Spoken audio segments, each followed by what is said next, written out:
की माननीय प्रधानमंत्री जी श्री नरेंद्र मोदी जी।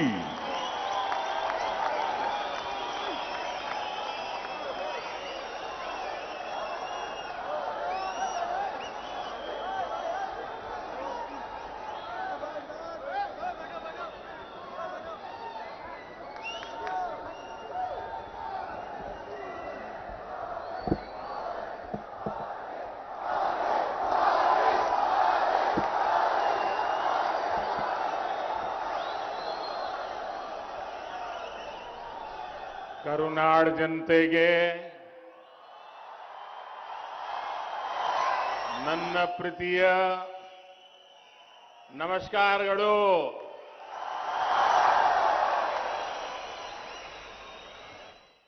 ಬೆಂಗಳೂರಿನ ಮಹಾಜನತೆಗೆ ವಿಶೇಷವಾದ ನಮಸ್ಕಾರಗಳು. ಕರ್ನಾಟಕ ರಾಜ್ಯಪಥ ಪಾಲಿಗೆ ಇಂದು ಮಹತ್ವದ ದಿನವಾಗಿದೆ. ರಾಜ್ಯದಲ್ಲಿ ಹಲವಾರು ಮೂಲಭೂತ ಸೌಕರ್ಯ ಕಲ್ಪಿಸುವ ಯೋಜನೆಗಳನ್ನು ಜಾರಿಗೊಳಿಸಲು ನನಗೆ ಬಹಳ ಸಂತೋಷವಾಗುತ್ತದೆ.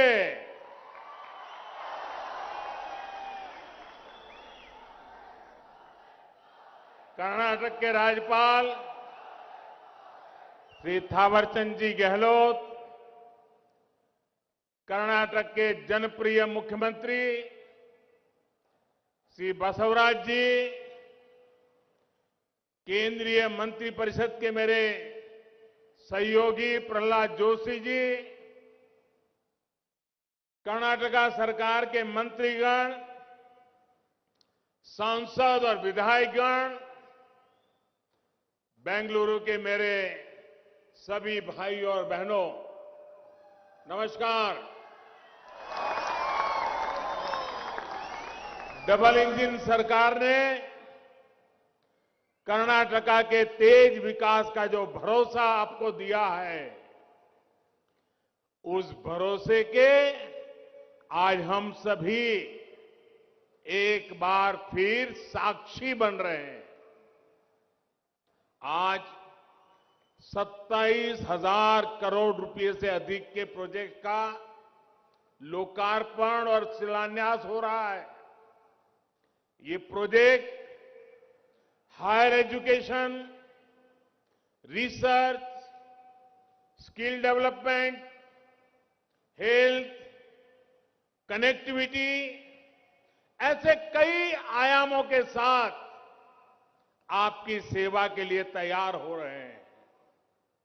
यानी ये प्रोजेक्ट ईज ऑफ लिविंग और ईज ऑफ डूइंग बिजनेस दोनों को बल देने वाले हैं. भाइयों और बहनों, यहां आने से पहले मैं इंडियन इंस्टीट्यूट ऑफ साइंस और अंबेडकर स्कूल ऑफ इकोनॉमिक्स, उस यूनिवर्सिटी में शिक्षा, रिसर्च और इनोवेशन को बहुत समझने के लिए, उनके उत्साह को अनुभव करने के लिए आज मैं उनके बीच में हूं और नई ऊर्जा लेकर के निकला हूं. मैं इन कार्यक्रमों से जुड़े देश के प्राइवेट सेक्टर की भी भूरी भूरी प्रशंसा करता हूं. अब यहां कनेक्टिविटी से जुड़े उत्सव को आपके साथ, आपके बीच आकर के और जो उमंग और उत्साह से आप लोग भरे हैं, मैं भी आपके साथ इसको सेलिब्रेट कर रहा हूं.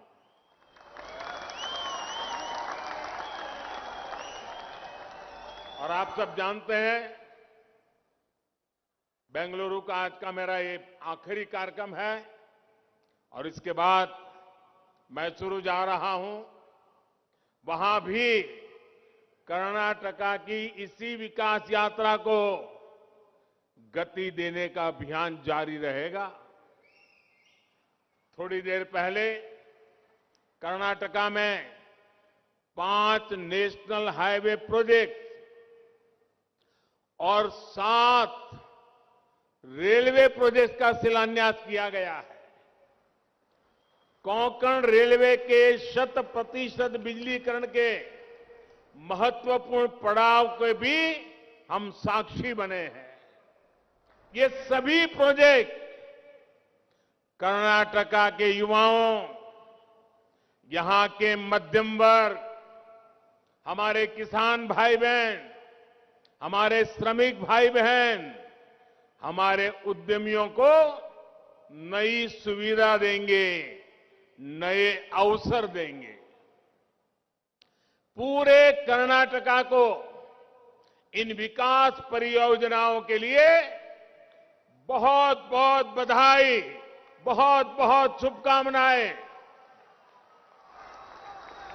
साथियों, बेंगलुरु देश के लाखों युवाओं के लिए सपनों का शहर बन गया है। बेंगलुरु एक भारत श्रेष्ठ भारत की भावना का प्रतिबिंब है। बेंगलुरु का विकास लाखों सपनों का विकास है और इसलिए बीते 8 वर्षों में केंद्र सरकार का ये निरंतर प्रयास रहा है कि बेंगलुरु के सामर्थ्य को और बढ़ाया जाए। बेंगलुरु में अपने सपने पूरा करने में जुटे हुए हर साथी का जीवन आसान हो, ट्रैवल टाइम कम हो, आरामदायक हो, लॉजिस्टिक कॉस्ट भी कम से कम हो। इसके लिए डबल इंजन की सरकार ने निरंतर काम किया है। यही कमिटमेंट हमें यहां आज भी देखने को मिल रहा है। साथियों, बेंगलुरु के ट्रैफिक जाम से मुक्ति दिलाने के लिए rail, road, metro, underpass, flyover, हर संभव माध्यमों का पर डबल इंजन की सरकार काम कर रही है। बेंगलुरु के जो सबर्बन इलाके हैं, इनको भी बेहतर कनेक्टिविटी से जोड़ने के लिए हमारी सरकार प्रतिबद्ध है। मुझे बताया गया है कि बेंगलुरु के आसपास के क्षेत्रों को रेल से कनेक्ट करने के लिए 80 के दशक से ही चर्चा चल रही है। चर्चा में 40 साल। अब बताइए क्या हाल है।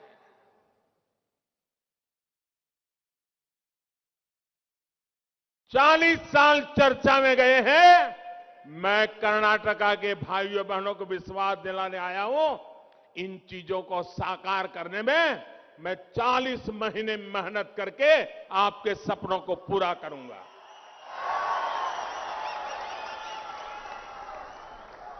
आप जानकर के हैरान हो जाएंगे, 16 साल तक ये प्रोजेक्ट फाइलों में लड़खड़ाते रहे। मुझे खुशी है कि डबल इंजन की सरकार कर्नाटका की जनता के, बेंगलुरु की जनता के हर सपने को भी पूरा करने के लिए जी जान से जुटी हुई है। बेंगलुरु सबर्बन रेलवे से बेंगलुरु की कैपेसिटी के विस्तार में बहुत मदद मिलेगी। ये प्रोजेक्ट बेंगलुरु शहर में ही रहने की मजबूरी को कम करेगा। और मैं बताता हूं साथियों, अगर 40 साल पहले जो काम करने चाहिए थे, जो काम 40 साल पहले पूरे होने चाहिए थे, आज मुझे वो काम 40 साल के बाद करने की मेरे नसीब में आया है। अगर 40 साल पहले ये चीजें पूरी हुई होती तो बेंगलुरु पे दबाव न बढ़ता, बेंगलुरु और ताकत के साथ खिल उठता। लेकिन 40 साल ये कम समय नहीं है। लेकिन साथियों, आपने मुझे मौका दिया है, मैं अब समय गंवाना नहीं चाहता हूं, पल पल आपकी सेवा के लिए खपाता रहता हूं। साथियों, आसपास के सैटेलाइट टाउनशिप, सबर्बन और ग्रामीण इलाके जब रेल आधारित रैपिड ट्रांजिट सिस्टम से कनेक्ट हो जाएंगे तो उसका मल्टीप्लायर इफेक्ट होने वाला है। सबर्बन रेलवे की तरह ही बेंगलुरु रिंग रोड भी शहर के कंजेशन को कम करेगा। ये 6 नेशनल हाईवे और 8 स्टेट हाईवे को कनेक्ट करेगा, यानी कर्नाटका के दूसरे हिस्सों में जाने वाली गाड़ियों की बहुत बड़ी संख्या को बेंगलुरु शहर में एंट्री की जरूरत ही नहीं पड़ेगी।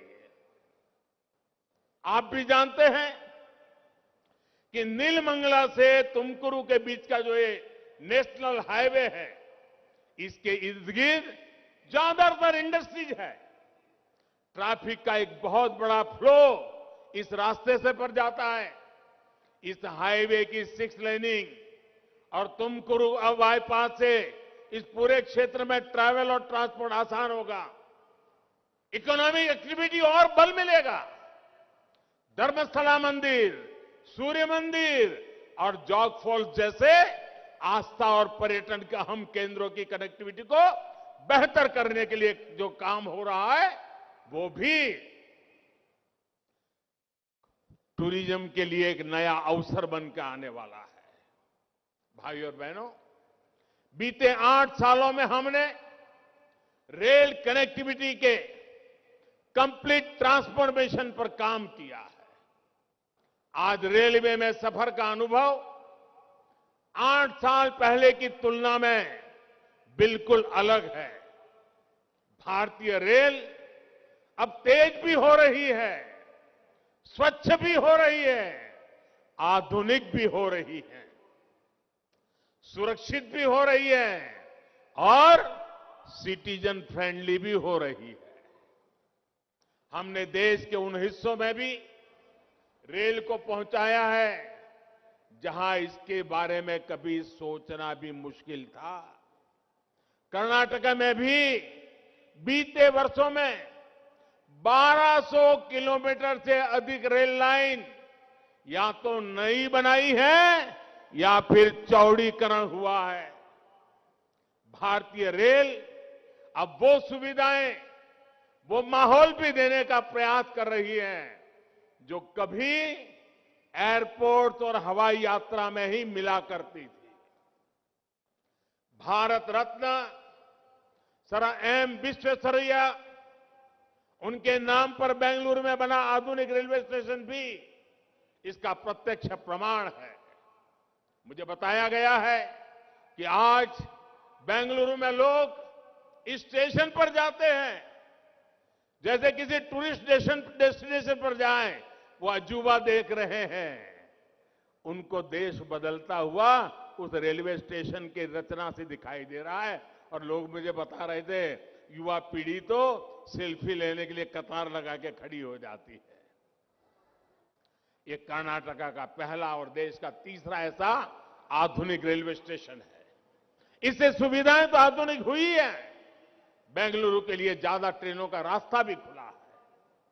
बेंगलुरु कैंटोनमेंट और यशवंतपुरा जंक्शन को भी आधुनिक बनाने का काम आज से शुरू हुआ है। साथियों, 21वीं सदी में हम सिर्फ रेल, रोड, पोर्ट, एयरपोर्ट तक सीमित नहीं रह सकते, बल्कि ट्रांसपोर्ट के ये मोड एक दूसरे से कनेक्ट भी हो, एक दूसरे को सपोर्ट भी करें, ऐसी मल्टी मॉडल कनेक्टिविटी पर ध्यान दे रहे हैं। इस मल्टी मॉडल कनेक्टिविटी को पीएम गति शक्ति नेशनल मास्टर प्लान से मदद मिल रही है। बेंगलुरु के पास बनने जा रहा मल्टी मॉडल लॉजिस्टिक पार्क इसी विजन का हिस्सा है। ये पार्क पोर्ट, एयरपोर्ट, रेलवे और रोड की सुविधाओं से कनेक्टेड होगा ताकि लास्ट माइल डिलीवरी बेहतर हो और ट्रांसपोर्टेशन की कॉस्ट कम हो। गति शक्ति की स्पिरिट से बन रहे ऐसे प्रोजेक्ट हजारों युवाओं को रोजगार भी देंगे, आत्मनिर्भर भारत के संकल्प की सिद्धि को भी गति देंगे। बहनों और भाइयों, बेंगलुरु की सक्सेस स्टोरी 21वीं सदी के भारत को आत्मनिर्भर भारत बनाने के लिए प्रेरित करती है। इस शहर ने दिखाया है कि एंटरप्रेन्योरशिप को, इनोवेशन को, प्राइवेट सेक्टर को, देश के युवाओं को असली सामर्थ्य दिखाने का अवसर देने से कितना बड़ा प्रभाव पैदा होता है। कोरोना के समय में बेंगलुरु में बैठे हमारे युवाओं ने पूरी दुनिया को संभालने में मदद की है। बेंगलुरु ने दिखा दिया है कि सरकार अगर सुविधाएं दे और नागरिक के जीवन में कम से कम दखल दे तो भारत का नौजवान क्या कुछ नहीं कर सकता है, देश को कहां से कहां पहुंचा सकता है। बेंगलुरु देश के युवाओं के सपनों का शहर है और इसके पीछे उद्यमशीलता है, इनोवेशन है, पब्लिक के साथ ही प्राइवेट सेक्टर की सही उपयोगिता है। बेंगलुरु उन लोगों को अपना माइंडसेट बदलने की सीख भी देता है।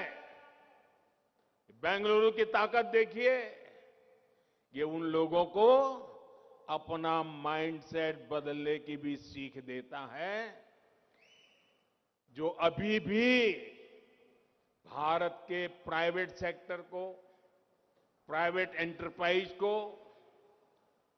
भद्दे शब्दों से उसको संबोधित करते हैं। देश की शक्ति को, करोड़ों लोगों के सामर्थ्य को ये सत्तावादी मानसिकता वाले लोग कमतर आंकते हैं। साथियों, 21वीं सदी का Bharat wealth creators, job creators का है, इनोवेटर्स का है। यही दुनिया के सबसे युवा देश के रूप में भारत की असली ताकत भी है, यही हमारी संपदा भी है। इस ताकत को प्रमोट करने के लिए जो प्रयास बीते 8 सालों में हुए हैं, उनकी चर्चा तो होती ही है, लेकिन बहुत सीमित दायरे में होती है। लेकिन बेंगलुरु जो इस कल्चर को जीता है, वहां जब मैं आया हूं तो इसकी विस्तृत चर्चा करना मैं अपनी जिम्मेदारी समझता हूं। भाई और बहनों, भारत में खेती के बाद सबसे बड़ा अगर एम्प्लॉयर है तो एसएमएसई सेक्टर है हमारा, जो देश के टियर 2, टियर 3 शहरों की इकोनॉमी को बहुत बड़ी ताकत दे रहा है। एमएसएमई इस सेक्टर से देश के करोड़ों लोग जुड़े हुए हैं। लेकिन हमारे यहां एमएसएमई की परिभाषा ही ऐसे रखी गई थी कि अगर वो खुद का विस्तार करना चाहते थे तो उनका नुकसान होता था। इसलिए वो अपने वेंचर को बड़ा करने के बजाय उसे छोटे उपक्रम की तरफ ले जाते थे। हमने इस परिभाषा को ही बदल दिया ताकि एमएसएमई ग्रोथ की तरफ बढ़े, ज्यादा एम्प्लॉयमेंट बढ़ाएं। छोटे छोटे सरकारी प्रोजेक्ट्स में भी ग्लोबल ट्रेडर्स होने से हमारे एमएसएमई के अवसर बहुत सीमित होते थे। हमने 200 करोड़ रुपए तक के टेंडर में विदेशी इकाइयों की भागीदारी को समाप्त कर दिया। यही तो आत्मनिर्भर भारत के प्रति हमारा आत्मविश्वास है। केंद्र सरकार के सभी विभागों के लिए 25% खरीद एमएसएमई से ही करने का भी निर्देश दिया गया है। यही नहीं, आज गवर्नमेंट ई मार्केट प्लेस के रूप में एमएसएमई के लिए देश के हर सरकारी विभाग, सरकारी कंपनी, डिपार्टमेंट के साथ सीधे ट्रेड करने का आसान माध्यम दिया गया है। जेम पर आज 45 लाख से अधिक सेलर्स अपने प्रोडक्ट और अपनी सर्विस उपलब्ध करा रहे हैं। भाई और बहनों, भारत के स्टार्टअप इकोसिस्टम की भी बहुत चर्चा आजकल हो रही है, जिसका बेंगलुरु बहुत बड़ा सेंटर है। बीते 8 सालों में देश ने कितना बड़ा काम किया है, ये तब समझ में आएगा जब हम अतीत के दशकों को देखेंगे। बीते दशकों में देश में कितने बिलियन डॉलर कंपनियां बनी है, आप उंगलियों पर गिन सकते हैं। लेकिन पिछले 8 साल में 100 से अधिक बिलियन डॉलर कंपनियां खड़ी हुई है, जिसमें हर महीने नई कंपनियां जुड़ रही है। 8 साल में बने इन यूनिकॉर्न्स की वैल्यूएशन आज लगभग 150 अरब डॉलर है, यानी कि करीब करीब 12 लाख करोड़ रुपए है। देश में स्टार्टअप इकोसिस्टम कैसे बढ़ रहा है, ये बताने के लिए मैं आपको एक और आंकड़ा देता हूं। 2014 के बाद पहले 10,000 स्टार्टअप तक पहुंचने में हमें लगभग 800 दिन लगे थे। मैं दिल्ली में आपने मुझे सेवा करने के लिए बिठाया, उसकी बात करता हूं, उसके बाद की। लेकिन हाल में जो 10,000 स्टार्टअप इस इकोसिस्टम में जुड़े हैं, वो 200 दिन से भी कम ही जुड़े हैं। तभी बीते 8 साल में हम कुछ 100 स्टार्टअप के बढ़कर आज 70,000 के पड़ाव को पार कर चुके हैं। भाइयों और बहनों, स्टार्टअप्स और इनोवेशन का रास्ता आराम का, सुविधा का नहीं है। और बीते 8 सालों में देश को इस रास्ते पर तेजी से बढ़ने का रास्ता भी आसान नहीं था, सुविधा का नहीं था। कई फैसले, कई रिफॉर्म तात्कालिक रूप से अप्रिय लग सकते हैं, लेकिन समय के साथ उन रिफॉर्म्स का लाभ आज देश अनुभव करता है। रिफॉर्म का रास्ता ही हमें नए लक्ष्यों, नए संकल्पों की तरफ ले जाता है। हमने स्पेस और डिफेंस जैसे हर उस सेक्टर को युवाओं के लिए खोल दिया है, जिनमें दशकों तक सिर्फ सरकार का एकाधिकार था। आज हम ड्रोन से लेकर एयरक्राफ्ट तक हर कटिंग एज टेक्नोलॉजी में भारत के युवाओं को प्रोत्साहित कर रहे हैं। यहां देश का गौरव इसरो है, डीआरडीओ का एक आधुनिक इंफ्रास्ट्रक्चर है। आज हम देश के युवाओं से कह रहे हैं कि सरकार ने जो वर्ल्ड क्लास सुविधाएं बनाई हैं, इनमें अपने विजन को, अपने आइडिया को टेस्ट करें। केंद्र सरकार युवाओं को हर जरूरी प्लेटफॉर्म दे रही है। इनमें देश का युवा मेहनत कर रहा है। जो सरकारी कंपनियां हैं, वो भी कॉम्पीट करेगी, देश के युवाओं की बनाई कंपनियों के साथ कॉम्पीट करेगी। तभी हम दुनिया के साथ कॉम्पीट कर पाएंगे। मेरा साफ मानना है, उपक्रम चाहे सरकारी हो या फिर प्राइवेट, दोनों देश के एसेट हैं। इसलिए लेवल प्लेइंग फील्ड सबको बराबर मिलना चाहिए। यही सबका प्रयास है। सबका प्रयास का यही मंत्र आजादी के अमृतकाल यानी आने वाले 25 साल में आत्मनिर्भर भारत के निर्माण की ऊर्जा है। एक बार फिर सभी कर्नाटका वासियों को विकास के इन प्रोजेक्ट के लिए बहुत बहुत बधाई देता हूं। और बसवराज जी के नेतृत्व में हमारा कर्नाटक और तेजी से आगे बढ़े, इसके लिए भारत सरकार कंधे से कंधा मिलाकर काम करने के लिए आपके साथ खड़ी हुई है। अनेक अनेक शुभकामनाओं के साथ आप सबको बहुत बहुत धन्यवाद। नमस्कार।